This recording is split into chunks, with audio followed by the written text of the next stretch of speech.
आंतरराज्य लेवल आणि राज्यातून ज्युनियर गटातून एक आणि सिनियर गटातून एक असे 2 विद्यार्थी दरवर्षी सिलेक्ट केले जातात आणि त्या विद्यार्थ्यांचं राष्ट्रपतींच्या हस्ते राष्ट्रपती भवनात त्यांचा सन्मान केला जातो.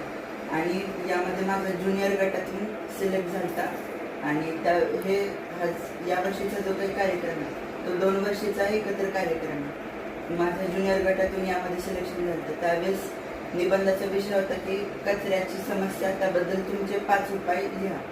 मग या विषयावरती मी निबंध लिहिला होता आणि त्याच्यामधून हे जे काही टाटा बिल्डिंग इंडिया आहे त्याचं यामध्ये सर्वात मोठं योगदान आहे. त्याच्यामुळेच तर यात संपूर्ण देशभरातल्या विविध विद्यार्थ्यांना संधी मिळते आणि त्याच्यामुळं राष्ट्रपती भवनासारखा राष्ट्रपतींच्या हस्ते सत्कार करण्याचा योग या टाटा बिल्डिंग इंडियामुळे येतो.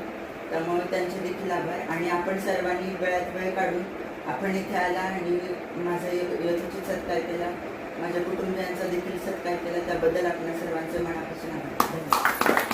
कोणते उपाय सुचवले 5?